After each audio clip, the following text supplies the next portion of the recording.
Great. Yeah, we just have a few more minutes before we get started. We'll wait for some more people to get here.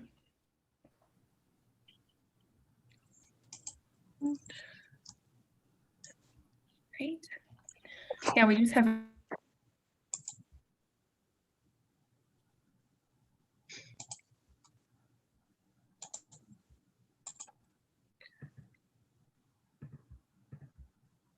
Have you been enjoying the festival this year? Have you seen anything new or exciting?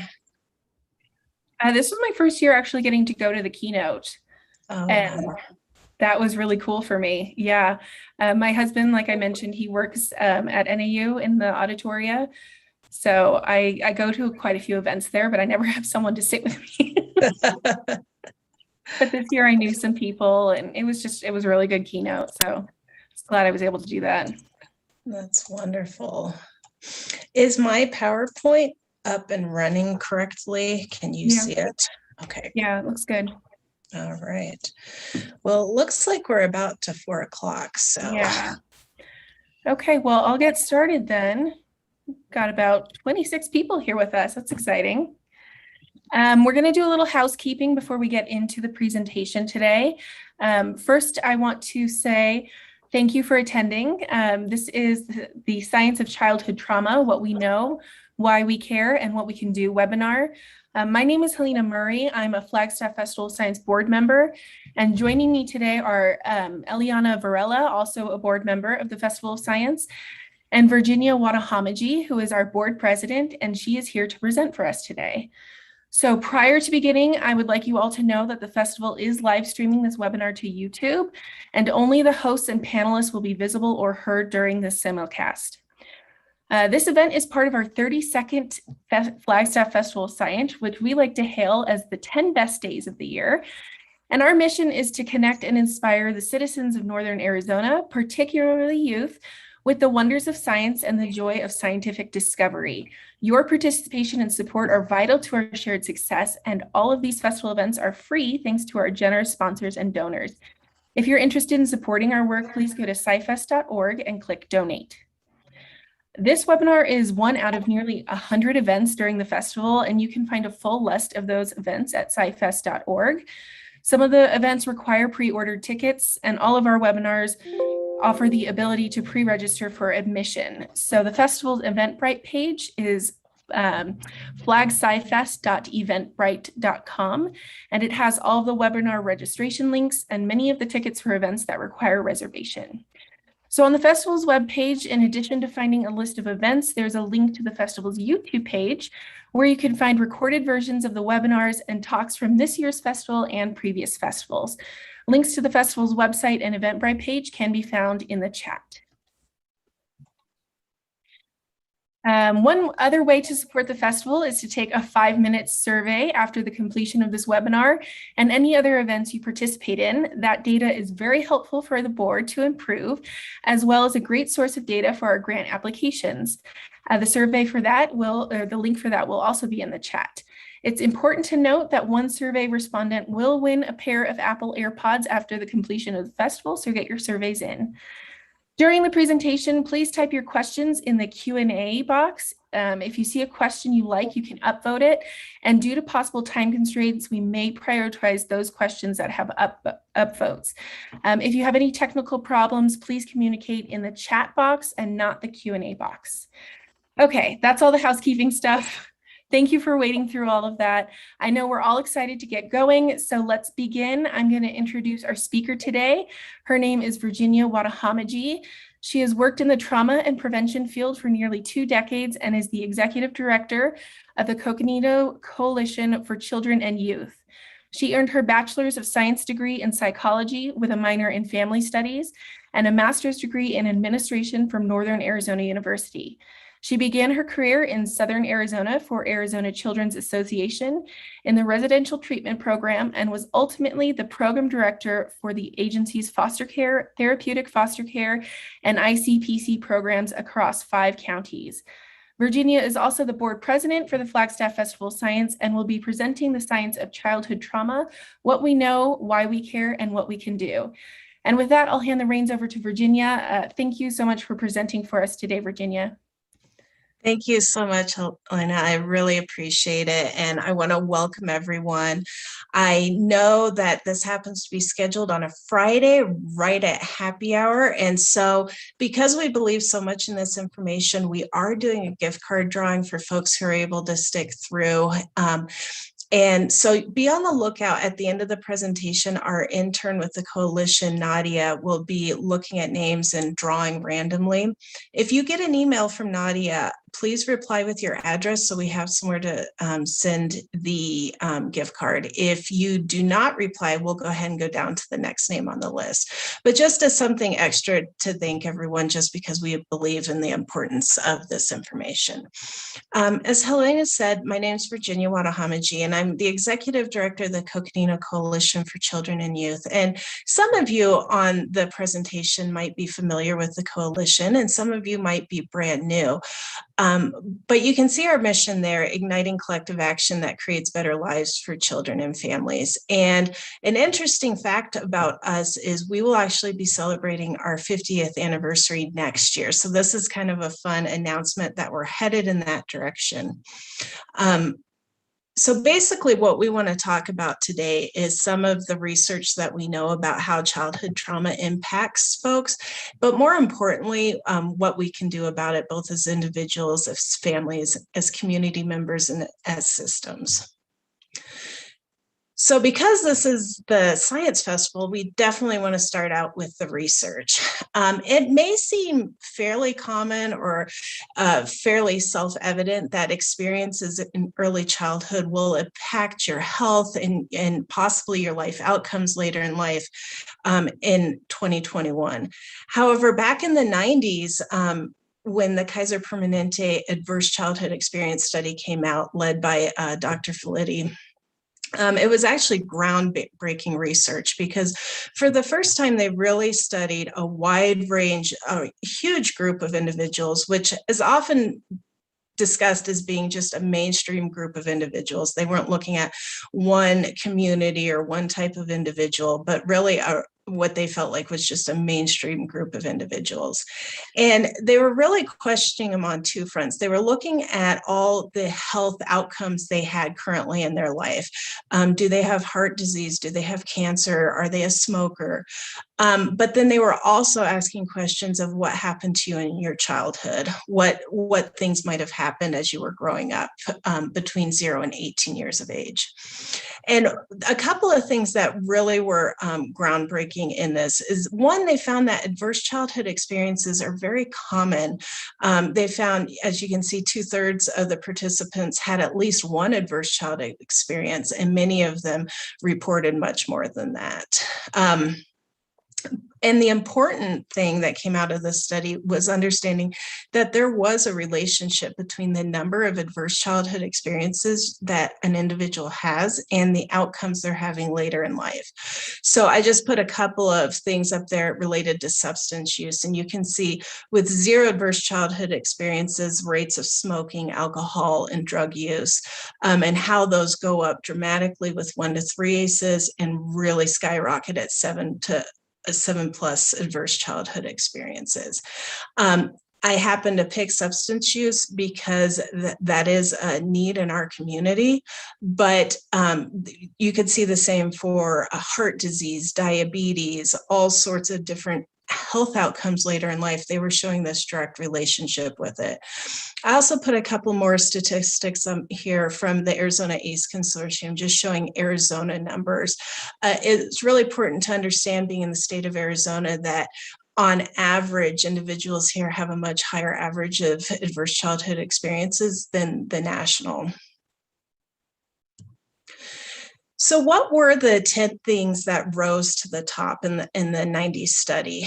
They're here on the page: physical abuse, sexual abuse, emotional abuse, physical neglect, emotional neglect, mental illness in the home, divorce, which really in modern times is being removed from a parent in some fashion, substance use in the home, violence against a mother or caregiver, and having a relative who's actually been sent to jail or prison. These are what became the 10 things that folks really look at nowadays and have made it to the questionnaire. What we'll say about the ACE study that is still, you can take the ACE test for yourself. You might even be taking it right now as you're looking at the screen. It's basically just a question of, did one of these, as you go down the list, a yes or no, did this happen to you in childhood or not? So if someone was hitting you, that would be a yes in the physical abuse category, just as one example. So when we go back here and we're looking at these rates, when we're talking about 0 ACEs or 1 ACE or 7+ ACEs, we're not talking about how many times were you hit. We're talking about each category or each classification.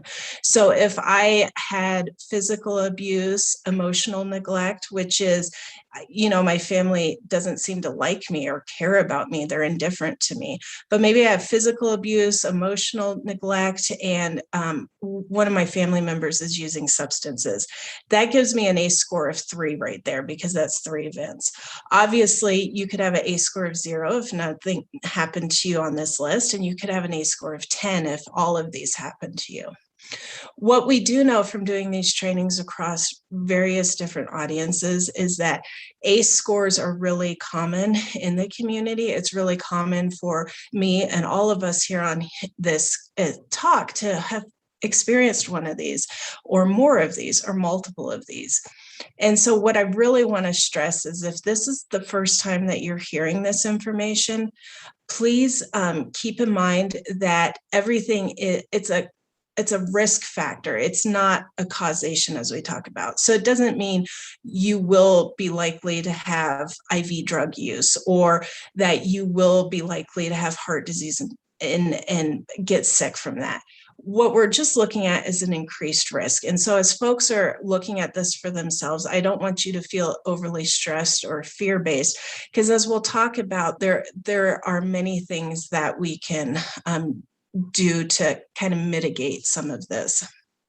But this is the traditional 10. And as we go through this presentation, we're going to talk about how this list is expanding, especially for the fact, and most importantly, which I'll get into a little bit deeper later, is these are all things that were happening inside the home and inside the family. And what is really apparent is things happening in society, in the neighborhood, outside the home.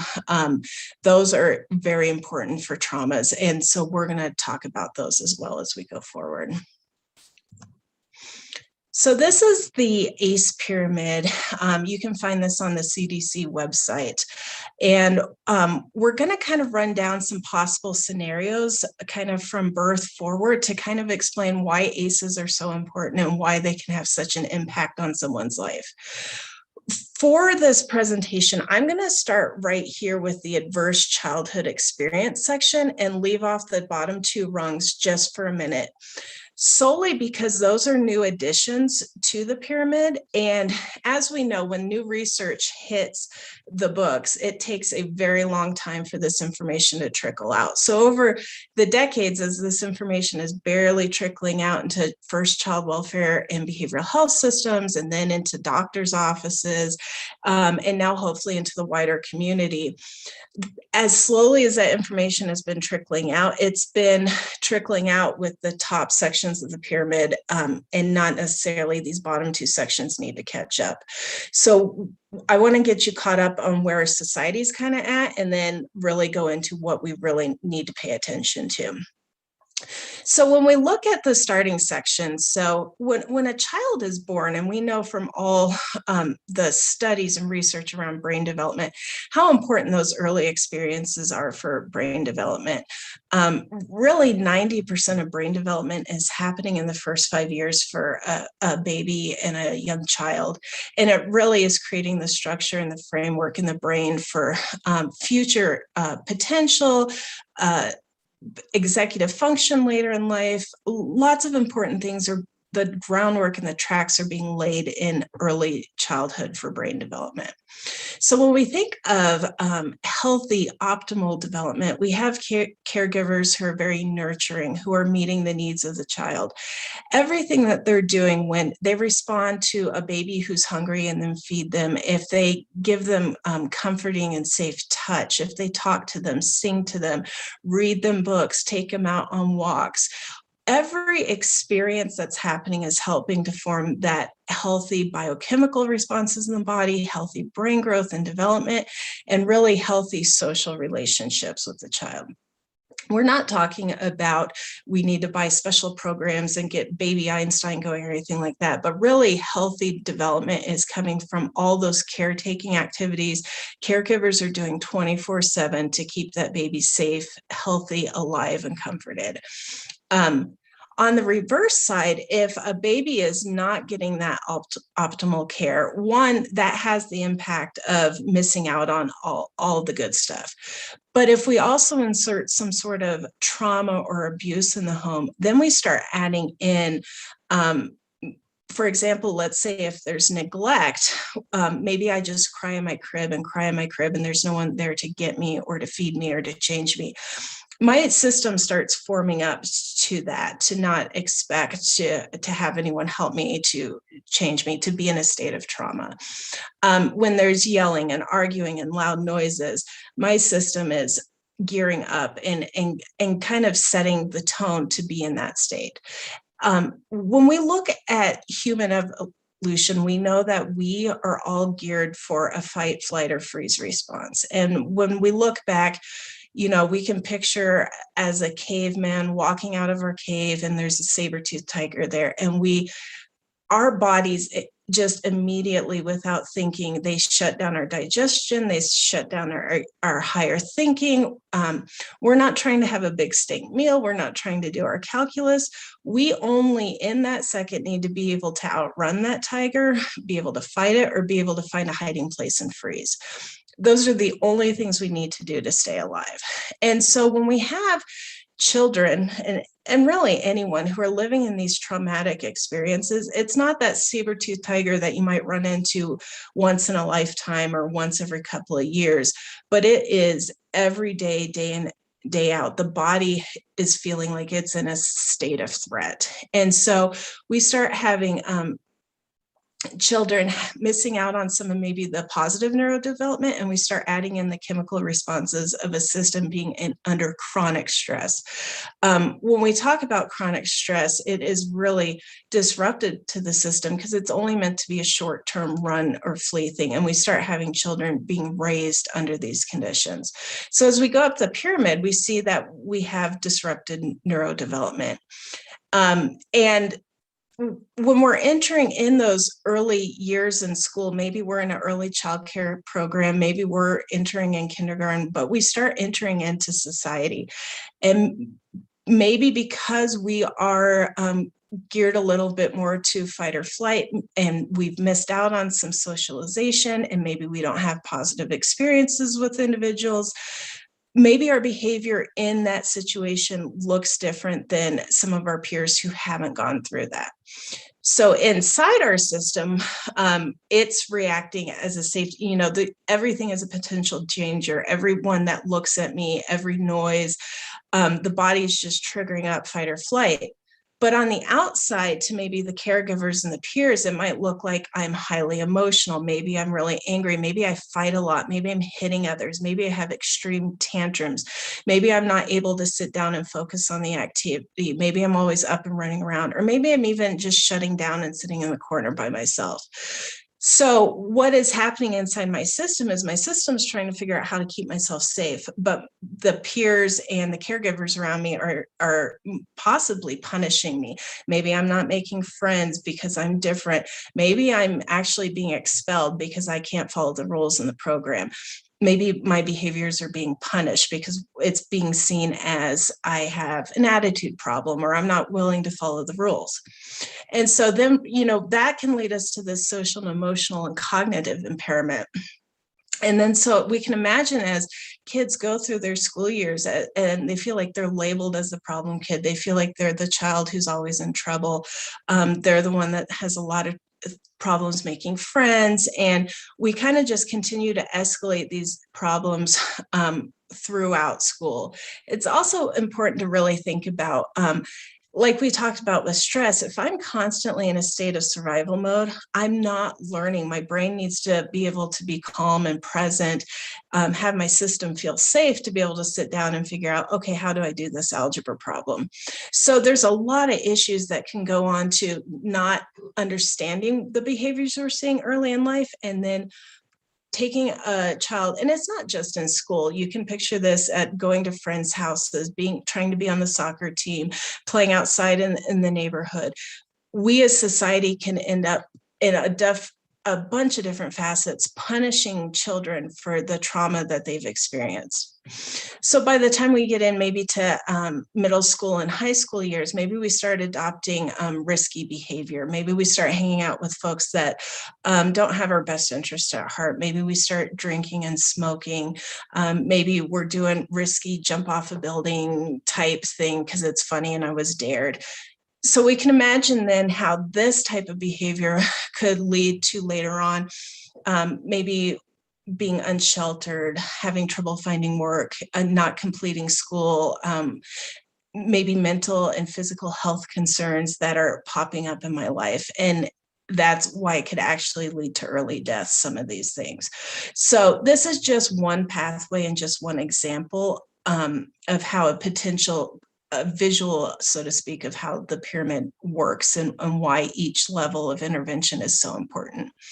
But before we go much further, I want to come back in and really loop in these bottom two categories because they're so important. When we really think about this historical trauma component, I think right now, hopefully more and more people are starting to really understand that trauma can be passed down from generation to generation, not only within families, but then within entire communities who's experienced traumas. And unfortunately, in the United States, we have some very serious historical traumas, genocidal practices, slavery practices that cause trauma to entire groups of people. And stemming out of that, as folks hopefully know or are learning, and if I would encourage you to dive deeper into this because we won't have the time today to go into this full details, but those initial mass traumas of genocidal practices, for example, kidnapping children from their families and forcing them into boarding schools, a massive amount of trauma to a lot of children in our communities. And not only was the trauma of being removed from their families who loved them and losing their entire culture, we also now know that many of these schools had severe problems with all the abuse we are talking about, physical, sexual, emotional abuses happening to children. So when we look at these huge practices of historical trauma, and we also recognize that those practices don't live in history. There's things that have carried forward over and over again, policies and practices, unspoken microaggressions, etc. There is a lot of ways that historical trauma is staying with people, staying in communities. And when we also bring in the epigenetics research and understand that the genes I'm born with, aren't just set in stone, so to speak, that the environment impacts the gene expression in life. So for example, maybe I have a gene towards cancer, but someone might just have lots of fruits and vegetables and live a very clean life, and they might never be exposed to cancer. Whereas I might have a lot of toxins coming into my system, and maybe that gene then expresses itself. Just a really quick random example, but the same thing is happening with these traumas that are passing down. We now know epigenetics also plays a role in this.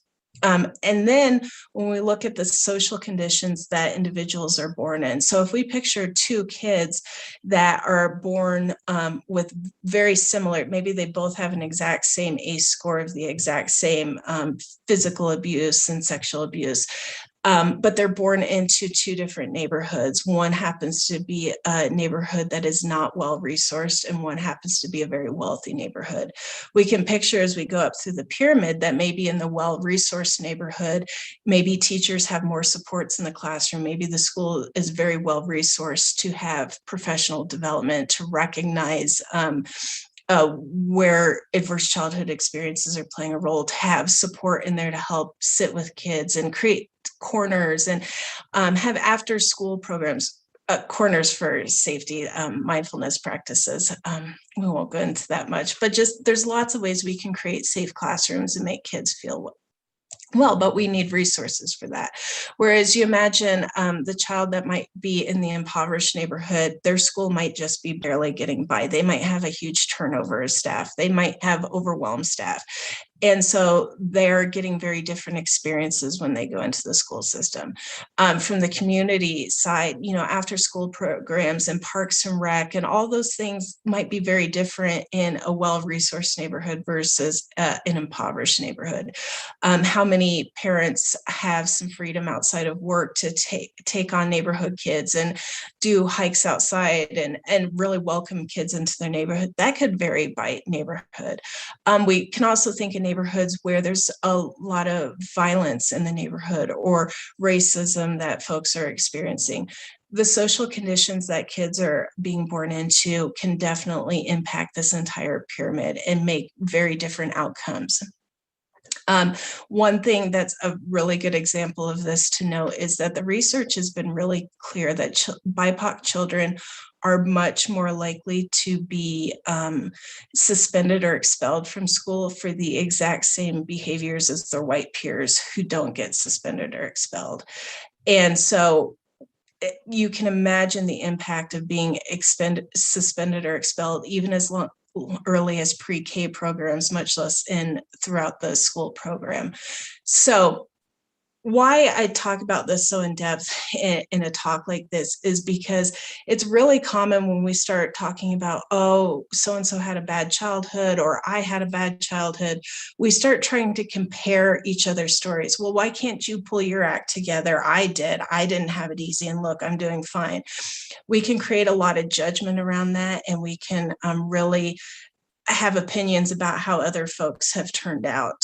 And the really important thing to understand is even if we think we might have had similar backgrounds, the factors on each level of this pyramid are so, there's no way to compare apple to apple, my experience to your experience. Just historical trauma alone is a huge window that can be a very different experience for every single individual, much less adding in epigenetics in the neighborhood and which school and which teacher you had and et cetera, et cetera. So just that's really important to keep in mind as we go forward.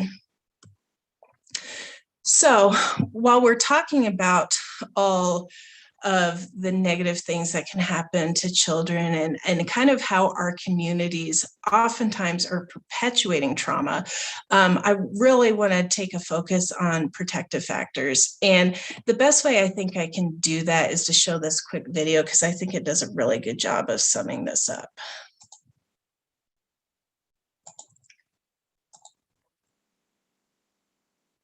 Resiliency research asks, how do young people succeed despite the difficult or traumatic circumstances they grew up with?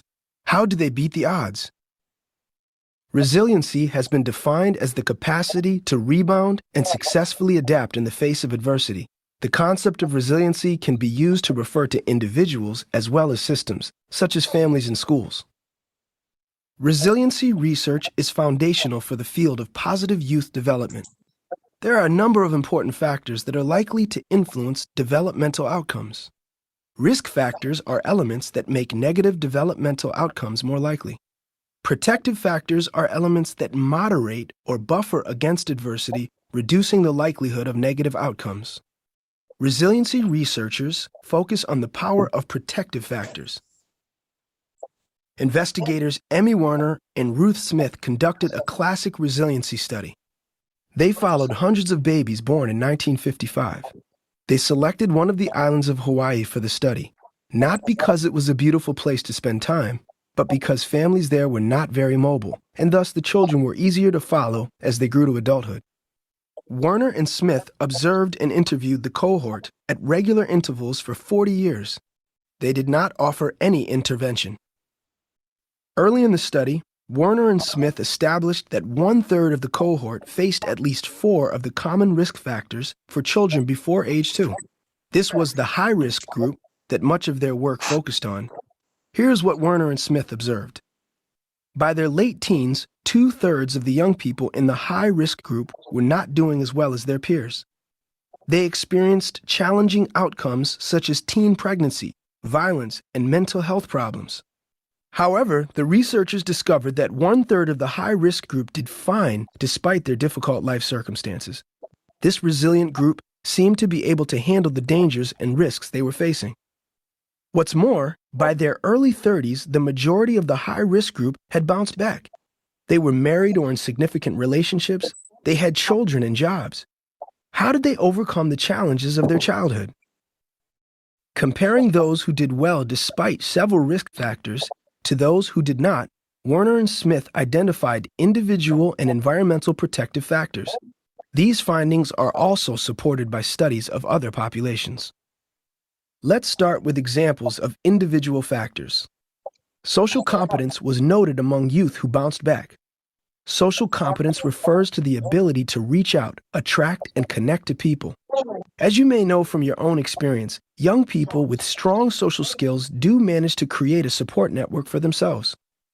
Problem-solving skills and good cognitive abilities were also noted among youth who bounced back. Autonomy was a factor. Individuals who bounced back showed autonomy even in early childhood.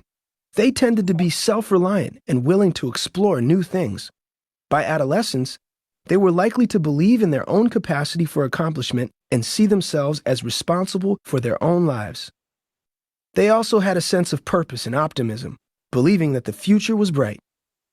But individual traits did not make all the difference. Positive environmental factors were also critical to the resilient group. One of those most important factors was that there was someone in their lives who cared for them, believed in them, and let them know that they mattered. Youth often formed these relationships among extended family, neighbors, or teachers. When the adults in their lives communicated high but realistic expectations of them, youth were more resilient. Meaningful participation is another key factor. The more resilient youth had had opportunities to take on responsibilities and make contributions to family or community. Larger community and societal resources have also been identified as protective factors. Children are more likely to flourish when they bond to their schools, have access to health care, live in safe communities where neighbors trust and look out for each other, and are supported by child and family-friendly public policy. But resilience is not just a collection of traits. It's not something one child has the capacity for and another does not. Instead, resilience is an interactive, living process, or a number of processes, through which we cope with and overcome adversity. Protective factors help children be resilient. These factors are resources that children and youth can put to use, but only if supports have been put in place by neighborhoods, schools, families, or other systems in their lives. These central themes have emerged from resiliency research. Protective factors have a more profound impact than specific risk factors. A logical conclusion for our work with young people would be to focus our efforts on building and nurturing protective factors rather than limiting ourselves to risk reduction. Protective factors are not bound to ethnic, social, and geographic boundaries. Studies in war zones and with concentration camp survivors show similar results. Most importantly, resiliency appears to be a human condition. Given the developmental supports we all need, all people have the ability to bounce back.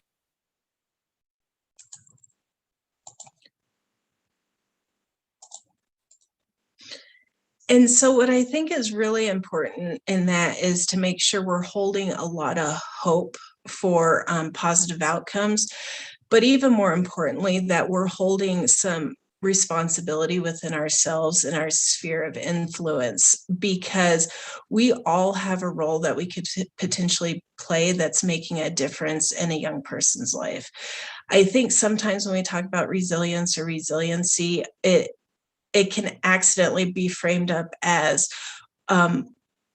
well, young person, find the tools to be resilient, and that's expected of you. But when we really look at what the resiliency research is, it's all of those systems and policies and individuals that come into the life of that child that's going to make the difference of whether they have the ability to overcome the things that have happened to them.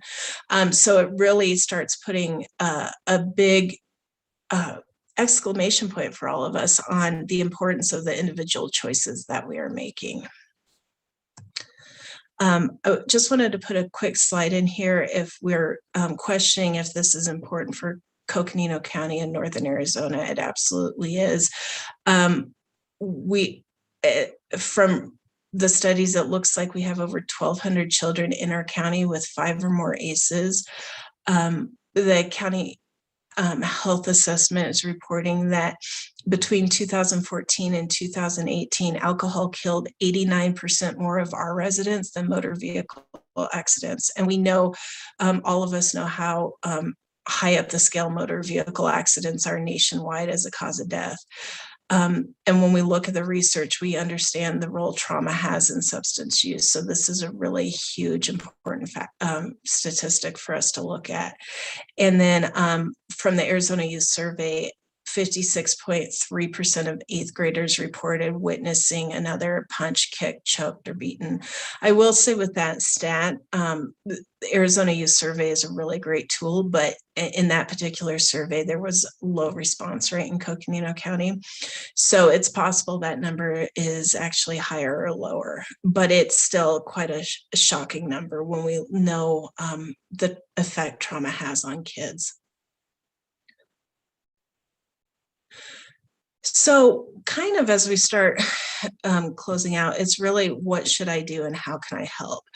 And so the first thing is if you're looking at yourself, either this works both as a modern, maybe you don't have childhood trauma, but you recognize yourself as a very stressed individual, or you are looking at this and you're realizing I do have childhood trauma and my responses can oftentimes be that fight or flight response. I tend to yell at folks or shut down, or I'm starting to recognize that maybe there's something in there in my biochemistry that I want to work on. Wherever you are, and we know how harmful stress can be, that is why mindfulness and yoga and exercise practices are so helpful. They can really help persons start regulating their self. Reflection and journaling are other ways to kind of do internal help and work through things.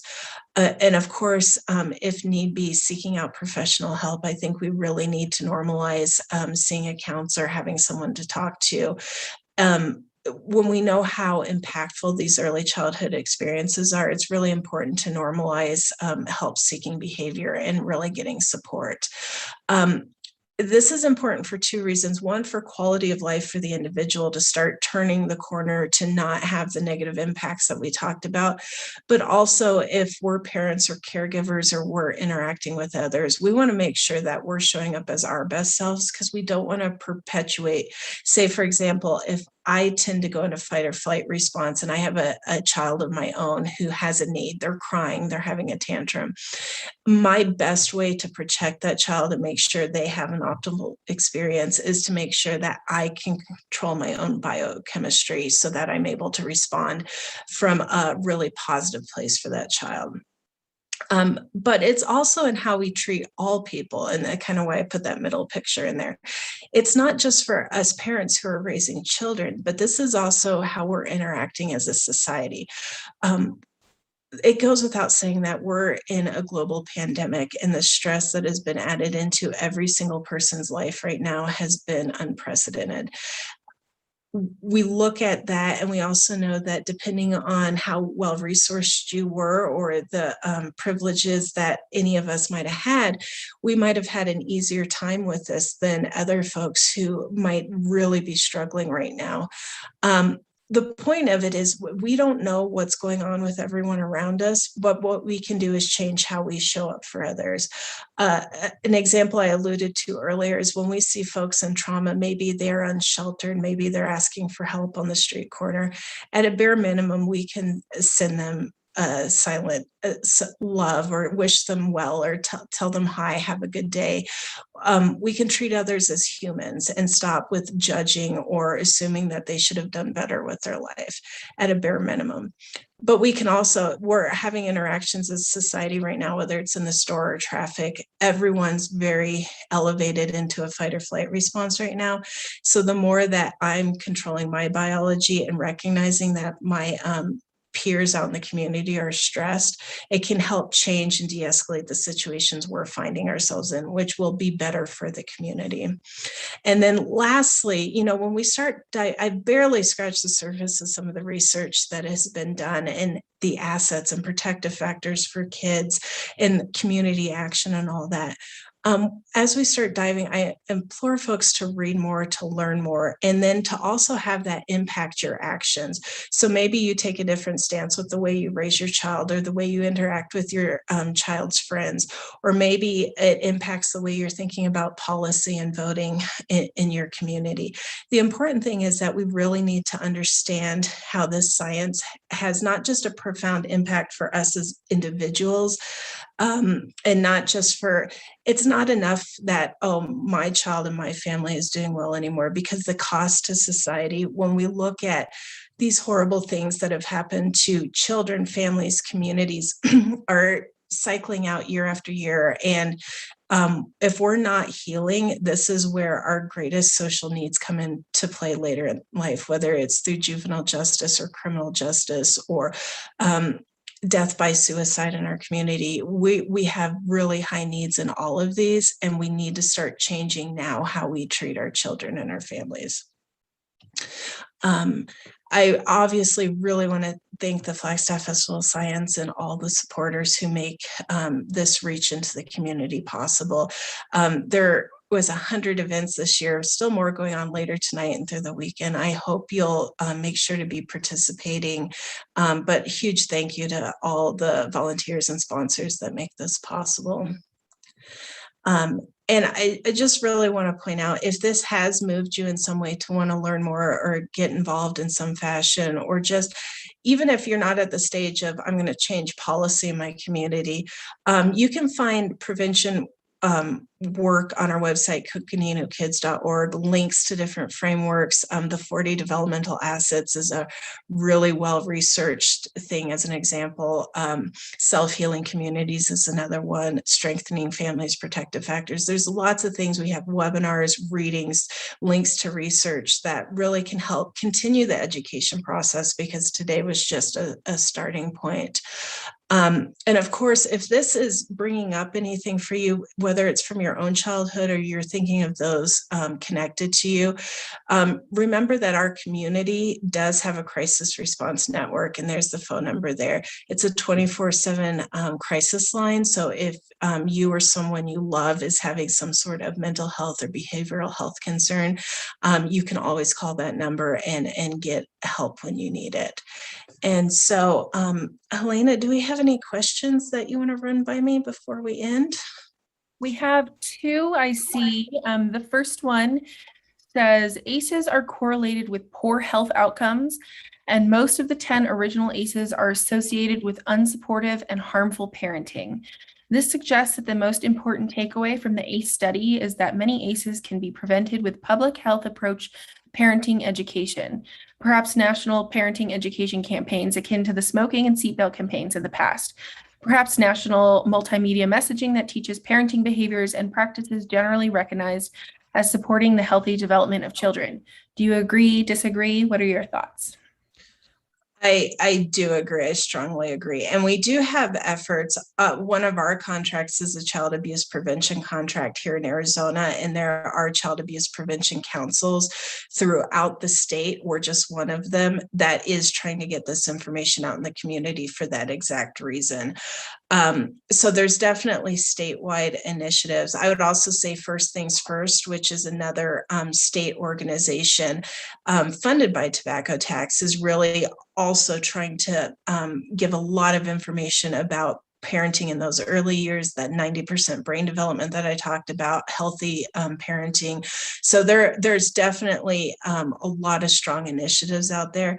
But again, that's why all of these initiatives need your help as a community, because everyone who's sharing and talking about this information is just going to really expand the reach that we're having. And it would be nice to see, especially now with there is a real recognition trauma right now on the national stage, especially given COVID. So it would be really nice to start seeing some national, really strong national campaigns as well. But regardless if it comes from regional, state, or national, it's only going to be as effective as the community is knowledgeable and really talking about this information. Right. Thank you for answering that. We have another one that asks, if a child were to perpetrate violence to a mother rather than witness it, is that counted as an ACE? It's not counted as an ACE in the original 10. Now, like I mentioned, they're starting to look at different ways children have trauma. What I do want to say to a question like that is I would really hope that a family experiencing that type of situation would be looking at getting some professional help and support. They're at a bare minimum, there's a lot of techniques around behavior management and parenting that might be able to assist with that. Sometimes there's therapy, and without knowing the direct situation, I won't give direct advice, but I would really strongly recommend that that families seek professional help, especially the trauma that would come out around that, possibly parents being angry and retaliating, whatever kind of escalating crisis situation led up to that. It's possible in that type of situation that the escalating factors are the traumatic things that are impacting that child as well. Well, I think we have time for one more. We got another one here. Kids often will not talk to school officials. How do we get volunteers into schools for kids to have a safe place to share and get support? I think part of the problem with schools, if I'm going to be perfectly frank, is we haven't funded them appropriately. We don't even remotely approach the ratios we need for counselors to students. And so I think when you build those strong relationships with teachers and with counselors in school systems, those kids are talking. And we know that was one of the concerns during COVID, is if there is abuse happening in a home, who's that child going to talk to?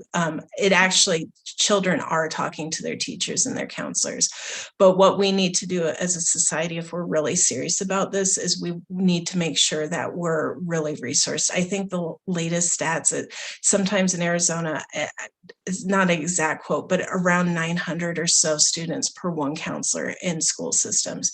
And when we're looking at, we have higher needs than the national average, and that has blown away the recommended counselor ratio, which is about 200. We've really got a crisis situation in our education system. Okay, let's do one more, and then I think that's going to wrap up this webinar. How does the Flagstaff Festival play a role in resiliency? Oh, that's actually a really good question. So it's no secret, if you're here at the beginning, I also, besides my day job working with the coalition, I'm also the board president of the Flagstaff Festival of Science. And the coalition as a whole has taken a real interest in the festival. And when you look at a festival geared towards science that's completely free for 10 days, and the mission of the festival is to reach all children, when we start looking at those resiliency factors, and I like to boil them down to, there's all the research, and I just kind of boil it down to creating connections and creating sense of purpose and self-worth. If you have children that are in a difficult situation that for some reason they see a scientist and they see themselves in that scientist, if they start seeing pathways into the greater world, whether it's through, I want to be a scientist, or I'm just amazed that the bugs are so small or the planets are so big, we're opening up pathways of possibility. We're opening up pathways for children to follow their passion and to really follow their life's purpose. And all the work that the festival does, bringing scientists directly into the classroom, as well as the wider community, having these type of workshops and programs to bring families in. I just think it can do more for resiliency than any one of us can imagine. So I'm just really proud of the work the festival does, and all the volunteers and partners who make it happen. That's awesome. So powerful. Okay, well, I think that's all the time we have for today. Did you want to mention that survey one more time? Sure. I don't know if you have the, I want to do the survey and remind everyone about the gift card as well. Make sure you're completing the survey. As you know, anything we're talking about in the festival, researchers saw this, all that, it's all data. And if we're not collecting data, we're not really understanding our full reach as a festival. But also we want to make improvements each year. We want to reach new audiences. We want your ideas and thoughts. So please know the survey is really important to us. I also want to remind everyone that we are doing the gift card drawing. And so Nadia will be emailing out the winner, Elizabeth, in just a little bit. If we don't hear back from Elizabeth, then she'll go down her list to the next participants. But as always, thank you so much. This was recorded on the festival YouTube channel. So please, if you felt moved, you felt this information was important, please share the recording out with your sphere of influence. It does make a difference to raise that community awareness of how much help we can all provide. So thank you, everyone. Really appreciate it. Yeah, thank you so much for presenting. That was wonderful. I hope to hear you talk again next year. We'll see. I hope so.